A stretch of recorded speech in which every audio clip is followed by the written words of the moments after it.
Visual sense, sense of site, geometry cabinet, discrimination of shape.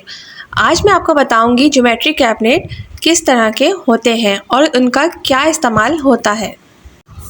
Geometry cabinet एक cabinet की shape में material Montessori sensorial apparatus तैयार किया जाता है जिसमें सारी शेप्स जो ओवरऑल हम ग्रेजुएशन तक सीखते हैं, हमेशा ज़िंदगी में पढ़ते हैं, वो सारी शेप्स इस कैबिनेट में बनाई जाती हैं। इस कैबिनेट में टोटल 6 ड्रॉर्स होती हैं और 1 जो सबसे ऊपर होती है टॉप लेयर, उस पे एक प्रेजेंटेशन ट्रे होती है जिसमें बिल्कुल बेसिक शेप्स होती हैं। प्रेजेंटेशन ट्रे में सर्किल, ट्रायंगल, स्क्वायर इन 3 शेप्स के इनलेट्स बनाए जाते हैं जो कि पूरे फ्रेम में फिक्स होते हैं। इन शेप्स के इनलेट्स को बच्चा इजीली निकाल सकता है और मैचिंग शेप में वापस फिक्स कर सकता है। फर्स्ट नंबर ड्रॉर में कर्वीलिनियर ट्रायंगल जिसके साइड्स जो हैं वो कर्व होती हैं, ellipse, Oval and quarter foil shape होती हैं। सेकंड ड्रॉर में रोम्बस जिसकी शेप स्क्वायर की तरह होती है लेकिन उसके चारों जो कॉर्नर्स हैं उनमें 90 डिग्री का एंगल नहीं बनता। इस तरह की शेप को हम रोम्बस कहते हैं। और अगर आम ज़बान में कहा जाए तो अगर स्क्वायर शेप को थोड़ा सा टेढ़ा कर दिया जाए तो रोम्बस बन जाता है।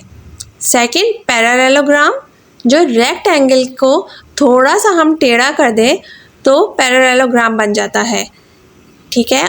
और उसके बाद ट्रेपेजियम, ट्रेपेजॉइड और रेक्टेंगल होते हैं। मॉन्टेसरी लेवल पे ज्योमेट्री कैबिनेट के ज़रिए हम बच्चे को सिर्फ सारी शेप से इंट्रोड्यूस करवाते हैं कि वो अपनी आम लाइफ में कहीं पे भी कोई भी शेप देखे तो उसको मालूम हो कि इसका नाम क्या है और उसको फर्दर हम आगे क्लासेस में डिटेल में फिर पढ़ाते हैं। ड्रॉर नंबर 3 में सारे सर्कल्स होते हैं लेकिन उनका साइज़ डिक्रीज़ हो रहा होता है।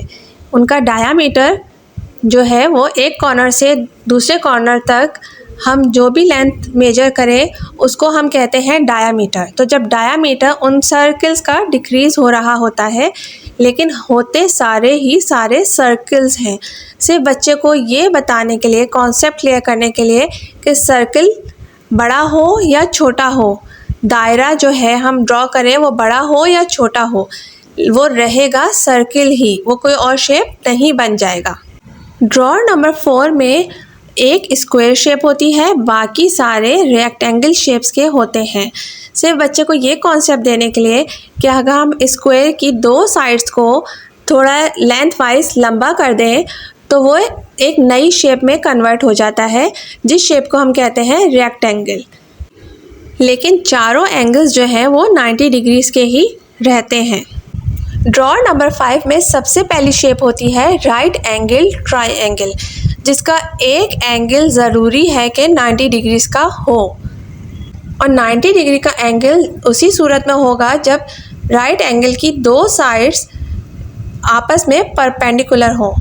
तो ट्रायंगल की 3 साइड्स होती हैं, इस तरह की शेप को हम ट्रायंगल कहते हैं। तो ट्रायंगल की जब 2 साइड्स आपस में एक दूसरे के ऊपर नीचे, एक हॉरिजॉन्टल होगी एक वर्टिकल होगी, यानी कि परपेंडिकुलर होंगी दोनों एक दूसरे के, तो वो एक एंगल 90 डिग्रीज़ का बनाएंगी। तो इस तरह की शेप को हम कहते हैं राइट एंगल ट्रायंगल। ड्रॉर 5 में सेकंड शेप होती है ऑब्ट्यूज स्केलिन ट्रायंगल। ऑब्ट्यूज के मीनिंग से हमें पता चलता है कि एक एंगल जो होगा 2 साइड्स के बीच में जो बन रहा होगा वो होगा 90 डिग्री से बड़ा, तो इसलिए हम इसको कहते हैं obtuse scalene triangle. 5 number drawer में थर्ड शेप होती है ऑब्ट्यूज आइसोसेलेस ट्रायंगल जिसमें एंगल जो होगा 2 लाइंस के बीच में वो 90 डिग्री से बड़ा भी बन रहा होगा और जो 2 साइड्स होंगी, 2 लाइंस होंगी, वो दोनों की दोनों उसकी लेंथ, उसकी मेजरमेंट बराबर होगी। इस तरह से एक ट्रायंगल क्रिएट होगा, उसका नाम होगा obtuse isosceles triangle. Fourth number shape होगी एक्यूट स्केलिंग ट्रायंगल। एक्यूट के मीनिंग से हमें पता चलता है कि जो एंगल होगा दो लाइंस के बीच में वो 90 डिग्री से कम होगा। इस तरह के ट्रायंगल को हम कहते हैं एक्यूट स्केलिंग ट्रायंगल। फिर नंबर 5 ड्रॉ की नंबर 5 शेप का नाम है एक्यूट आइसोसेलेस ट्रायंगल।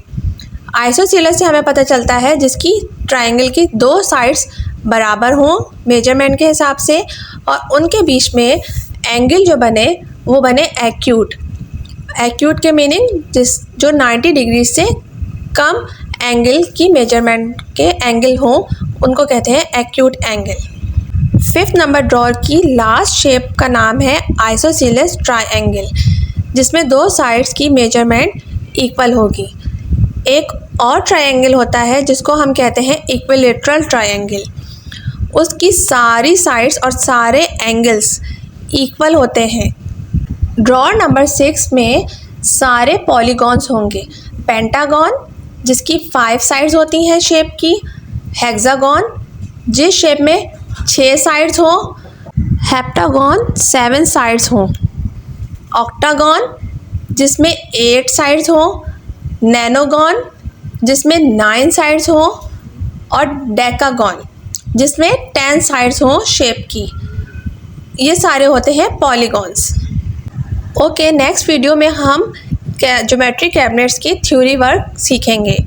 अगर आपको वीडियोस अच्छी लगा करें तो kindly like, subscribe, share and comment करके ज़रूर बताया करें कि आपको और क्या सीखना है मॉन्टेसरी सिस्टम के related. Okay, keep watching mama's Montessori.